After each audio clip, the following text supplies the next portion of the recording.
Hello, my friends. Peter here, and welcome back to Everyday English, where we turn simple ideas into powerful English skills, step by step, day by day.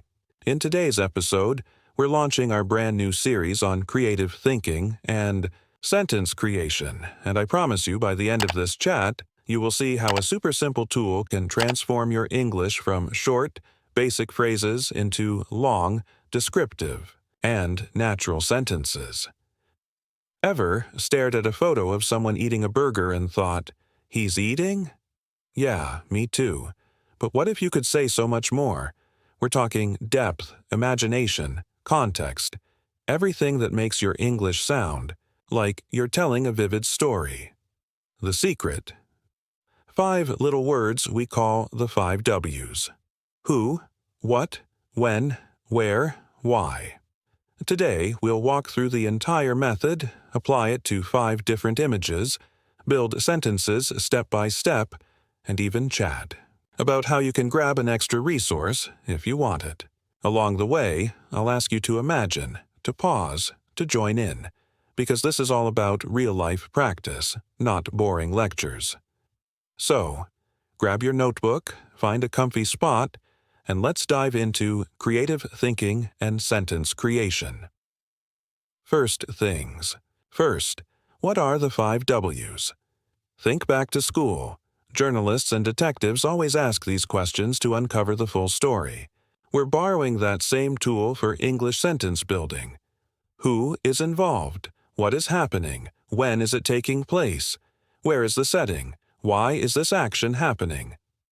By answering these 5 prompts, creatively and in detail, you gather all the ingredients you need. Later, you mix them into a rich, flowing sentence. Ready to see it in action? Let's jump into our first image. Image 1.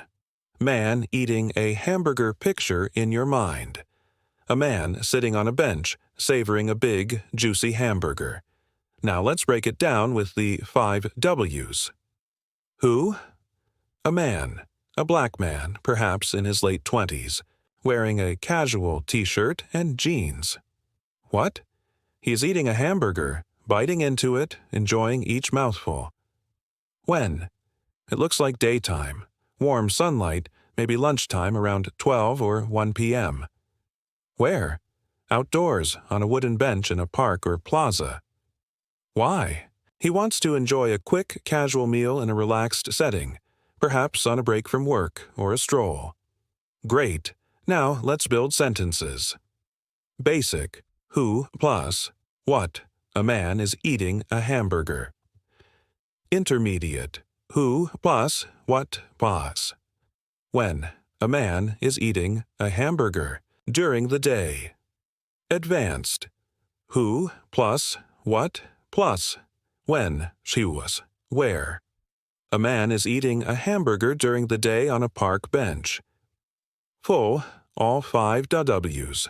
A man is eating a hamburger during the day on a park bench because he wants to enjoy a quick, casual meal in a relaxed, outdoor setting. Now you try. Swap in your own details. Maybe it's a woman. Maybe it's a hot dog instead of a burger. Maybe it's early morning. The structure stays the same. Image 2. Students in a classroom. All right, next scenario. Imagine a group of students sitting in a classroom, notebooks open, watching the blackboard. Who? Several students, teens or young adults, focused faces. What? They are studying or listening attentively. When? Mid-morning, perhaps around 10 a.m. during a lesson. Where? Inside a bright, modern classroom with large windows. Why? Because they're preparing for a test or learning a new topic. Sentences. Basic. Students are studying. Intermediate. Students are studying mid-morning. Advanced. Students are studying mid-morning in a bright, modern classroom. Full. A group of students is studying mid-morning in a bright, modern classroom to prepare for an upcoming test. You see how it's growing? Even if you don't have every detail, you can make logical inferences. Bright windows suggest daylight, their postures suggest seriousness, and so on. Image 3. Woman walking in the city. Now, something a bit trickier, a woman is walking briskly across a busy city street. Who? A young professional woman. Smart coat, maybe carrying a tote bag. What? She's walking quickly, stepping off the curb. When? It's a weekday evening. Traffic lights, cars, people rushing home. Where? In the heart of a downtown area, full of tall buildings. Why? Perhaps she's heading to an appointment or catching a train. Sentences. Basic. A woman is walking across the street. Intermediate. A woman is walking briskly across the street in the evening. Advanced. A woman is walking briskly across a busy downtown street in the early evening. Full. A young professional woman is walking briskly across a busy downtown street in the early evening, likely hurrying to catch an appointment or her train home. This one shows you can adapt the same process to even more complex scenes. Image 4. Family picnic in the park. Let's lighten the mood. A family enjoying a picnic on a sunny afternoon. Who? Parents and 2 kids, maybe a toddler and an elementary-age child. What? They're sitting on a blanket, sharing sandwiches and fruit. When? Late afternoon. Golden hour, soft light.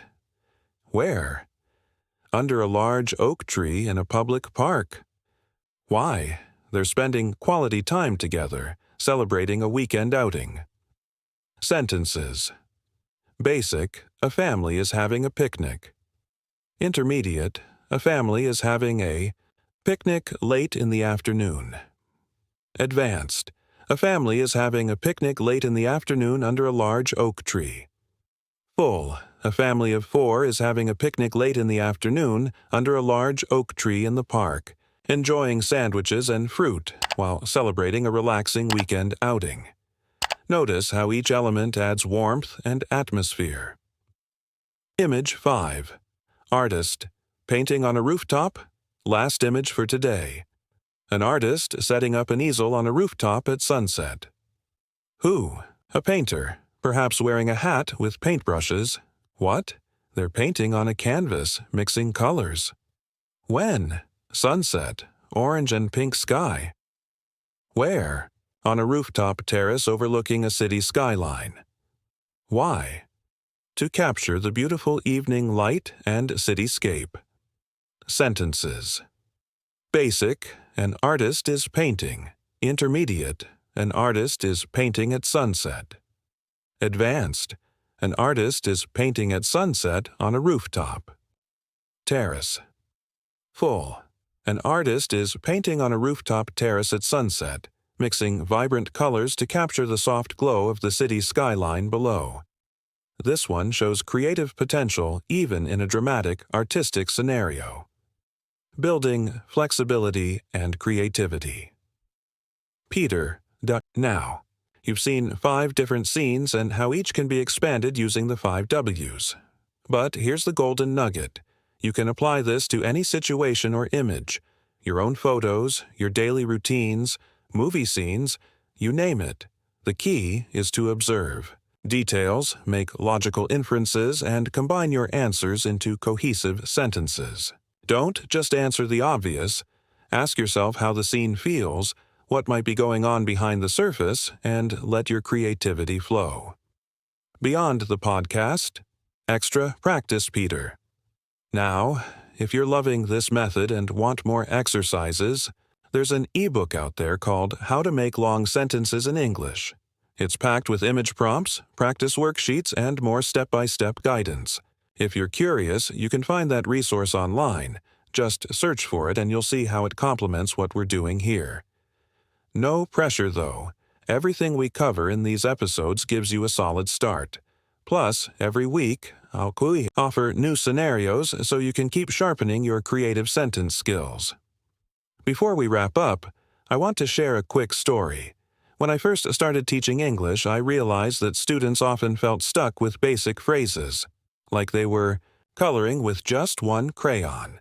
Then I introduced the 5Ws method, and I watched their eyes light up as they discovered so many color options. One student came up after class, wide-eyed, and said, "I never knew I could say so much with just one sentence." That moment reminded me why I love teaching, helping you unlock your potential, one creative step at a time. So remember, I believe in you. Every time you practice, you're not just getting better at English, you're expressing yourself more fully. Okay, real life. Challenge. Grab your phone, snap a photo of something interesting around you. Your coffee mug, your pet, a street scene, then, in your notes, answer the 5Ws.